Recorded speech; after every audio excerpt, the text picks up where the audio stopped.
Hi all, ഇന്ന് വളരെ healthy ആയിട്ടുള്ള ഒരു സ്നാക്ക് ഐറ്റമാണ്. അതായത് ഡേറ്റ്സ് ബർഫി അല്ലെങ്കിൽ ഡേറ്റ്സ് ബാർ എന്നൊക്കെ പറയാം. കുട്ടികൾക്ക് ടിഫിൻ ബോക്സിലൊക്കെ കൊടുത്തു വിടാൻ പറ്റുന്ന നല്ലൊരു സ്നാക്ക് ഐറ്റമാണിത്. ഡേറ്റ്സ് ഒന്നും ഇഷ്ടമില്ലാത്ത കുട്ടികൾക്കൊക്കെ ഇതുപോലെ ഒന്ന് ചെയ്ത് കൊടുത്തിട്ടുണ്ടെങ്കിൽ അവരെന്തായാലും കഴിക്കും. വളരെ ഹെൽത്തി ആയിട്ടുള്ള ഈ ഡേറ്റ്സ് ബാർ എങ്ങനെയാണ് ഉണ്ടാക്കുന്നതെന്ന് നോക്കാം. അതിനായി ഞാനിവിടെ 1.5 കപ്പ് ഡേറ്റ്സ് എടുത്തിട്ടുണ്ട്. ചെറിയ സൈസുള്ള ഡേറ്റ്സ് ആണ്. ഇതിൻ്റെ കുരു കളഞ്ഞെടുത്തിട്ടുണ്ട്. എണ്ണം പറയുകയാണെങ്കിൽ ഒരു 40 എണ്ണം ഉണ്ട്.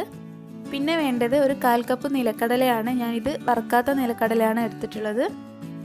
2 ടീസ്പൂൺ വെളുത്ത കസ്കസ്, 1/4 കപ്പ് വീതം അണ്ടിപ്പരിപ്പ് നുറുക്കിയതും ബദാം നുറുക്കിയതും, 1/2 ടീസ്പൂൺ മുതൽ 1 ടീസ്പൂൺ വരെ നെയ്യ്, 2 ടീസ്പൂൺ വെളുത്ത എള്ള്. നിങ്ങളുടെ കയ്യിൽ വേറെ ഏതെങ്കിലും നട്ട്സ് ഉണ്ടെങ്കിൽ അതൊക്കെ ചേർക്കാം. പിസ്താഷ്യോ, വാൾനട്ട് ഇതൊക്കെ ഉണ്ടെങ്കിൽ ചേർക്കാവുന്നതാണ്. ഇനി ഇത് ഓരോന്നായിട്ട് വറുത്തെടുക്കുക. അതിനായി ഞാനൊരു പാനിലേക്ക് എടുത്ത് വെച്ചിരിക്കുന്ന കസ്കസ് ചേർത്തിട്ടുണ്ട്. ഇതൊന്ന് ചെറുതായി വറുത്തെടുക്കാം. ലോ ഫ്ലെയിമിലാണ് വെച്ചിട്ടുള്ളത്. ചെറിയ രീതിയിലൊന്ന് കളർ മാറി വരുന്ന സമയത്ത് നമുക്കിതിനെ പാനിൽ നിന്ന് മാറ്റാം. കൈകൊണ്ട് തൊട്ട് നോക്കുന്ന സമയത്ത് നല്ലപോലെ ഒരു ഡ്രൈ ആയി വരും. ആ സമയത്ത് മറ്റൊരു പാത്രത്തിലേക്ക് മാറ്റിയെടുക്കാം. ഇനി ഈ സെയിം പാനിൽ തന്നെ എടുത്തു വെച്ചിരിക്കുന്ന വെളുത്ത എള്ളും ചേർത്ത് കൊടുക്കാം. ഇതും ജസ്റ്റ് ഒന്ന് കളർ മാറി ഇതൊന്ന് ഡ്രൈ ആയി വരുന്നവരെ വറുത്തെടുത്ത് വേറൊരു പ്ലേറ്റിലേക്ക് മാറ്റിയെടുക്കാം.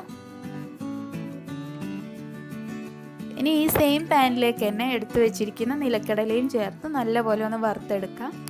കരിഞ്ഞു പോകാതെ ശ്രദ്ധിക്കണം. ചെറിയ തീയിൽ തന്നെ വെച്ചാൽ മതി. ഇതിപ്പോൾ റെഡി ആയിട്ടുണ്ട്. ഇനി ഇതും മറ്റൊരു പ്ലേറ്റിലേക്ക് മാറ്റാം. ചൂടാറിയതിന് ശേഷം ഇതിൻ്റെ തൊലിയൊക്കെ കളഞ്ഞെടുക്കണം. ഇനി ഈ പാനിലേക്ക് 1 ടീസ്പൂൺ വരെ നെയ്യ് ചേർക്കാം.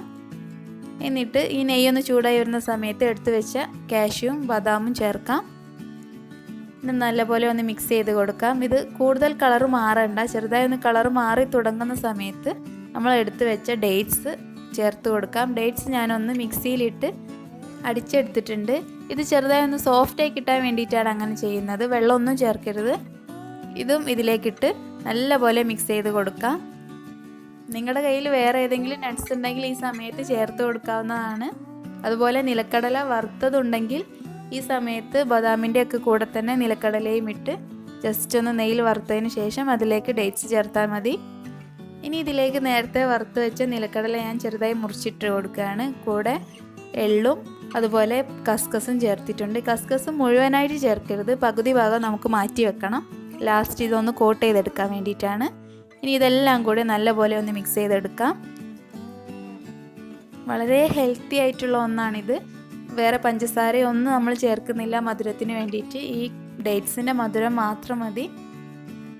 നിങ്ങൾക്ക് വേണമെങ്കിൽ 1 ടീസ്പൂണോളം തേൻ ചേർത്ത് കൊടുക്കാം ഈ ടൈമിൽ. ഇപ്പോൾ ഇതെല്ലാം കൂടി നല്ലപോലെ മിക്സായി വന്നിട്ടുണ്ട്. ഇത് ഇനിയൊന്ന് ചൂടാറണം. എന്നിട്ട് ഒന്ന് കുഴച്ചെടുക്കാം. നമുക്ക് കയ്യിൽ അല്പം നെയ്യ് തടവിയിട്ടുണ്ട്. എന്നിട്ട് ഇത് നല്ലപോലെ ഒന്നുകൂടെ കുഴച്ചെടുക്കാം.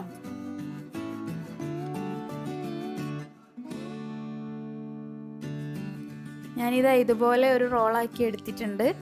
ഇനി ഇത് നേരത്തെ നമ്മൾ മാറ്റി വെച്ച കസ്കസിൽ ഒന്ന് കോട്ട് ചെയ്തെടുക്കണം. പിസ്ത നിങ്ങളുടെ കയ്യിലുണ്ടെങ്കിൽ പിസ്ത ചെറുതായി കട്ട് ചെയ്തിട്ട് ഈ കസ്കസിൻ്റെ കൂടെ മിക്സ് ചെയ്ത് പിസ്തയും കസ്കസും ഇതിൻ്റെ മുകളിൽ ഒന്ന് കോട്ട് ചെയ്തെടുക്കാം. എൻ്റെ കയ്യിൽ പിസ്ത ഇല്ലാത്തതുകൊണ്ട് ഞാൻ ചേർത്തിട്ടില്ല. ഇതുപോലെ ഒന്ന് ഷേപ്പാക്കി കൊടുത്താൽ അതാണ് നല്ലത്. നിങ്ങൾക്ക് ഇഷ്ടമുള്ള രീതിയിലാക്കാം. ഞാനിപ്പോൾ ഈ ഒരു ഷേപ്പിലാണ് ചെയ്യുന്നത്. ഒരു അലൂമിനിയം ഫോയിൽ എടുത്ത് അതിൽ കുറച്ച് നെയ്യ് തടവി കൊടുക്കാം. എന്നിട്ട് നമ്മൾ റോള് ചെയ്ത് വെച്ച ഈ ഡേറ്റ്സ് ബർഫി ഇതിലൊന്ന് ചുറ്റി കൊടുക്കാം. ഇതിനി ഫ്രിഡ്ജിൽ വെച്ചൊന്ന് സെറ്റാക്കണം. ഫ്രിഡ്ജിൽ വെച്ചില്ലെങ്കിലും കുഴപ്പമില്ല. ഞാൻ ഫ്രിഡ്ജിൽ 2 മണിക്കൂറോളം വെച്ചിട്ടുണ്ട്. ഞാനിപ്പോൾ 2 മണിക്കൂർ ഫ്രിഡ്ജിൽ വെച്ചതിന് ശേഷം എടുത്തതാണ്.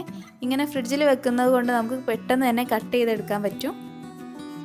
നിങ്ങൾക്ക് ഇഷ്ടമുള്ള രീതിയിൽ കട്ട് ചെയ്തെടുക്കാം. ഞാനിപ്പോൾ ഇതുപോലെയാണ് കട്ട് ചെയ്തത്. അപ്പോൾ നിങ്ങൾക്ക് ഈ വീഡിയോ ഇഷ്ടപ്പെട്ടെന്ന് കരുതുന്നു. ഇഷ്ടപ്പെട്ടിട്ടുണ്ടെങ്കിൽ ലൈക്ക് ചെയ്യാനൊന്നും മറക്കരുത്. അതുപോലെ കമൻറ്റ് ചെയ്യാനൊന്നും മറക്കരുത്. കുട്ടികൾക്ക് എല്ലാവരും വന്നപ്പോൾ ഇതുപോലെയൊക്കെ ഉണ്ടാക്കി കൊടുക്കുകയല്ലോ. സ്കൂൾ വിട്ട് വരുന്ന സമയത്തൊക്കെ ഇതുപോലെ ഒന്ന് ഉണ്ടാക്കിയിട്ടുണ്ടെങ്കിൽ ബേക്കറി ഐറ്റംസ് ഒക്കെ കഴിക്കുന്നതിനേക്കാൾ ഒരുപാട് നല്ലതാണ്. അപ്പോൾ അടുത്തൊരു വീഡിയോയിൽ കാണാം. താങ്ക്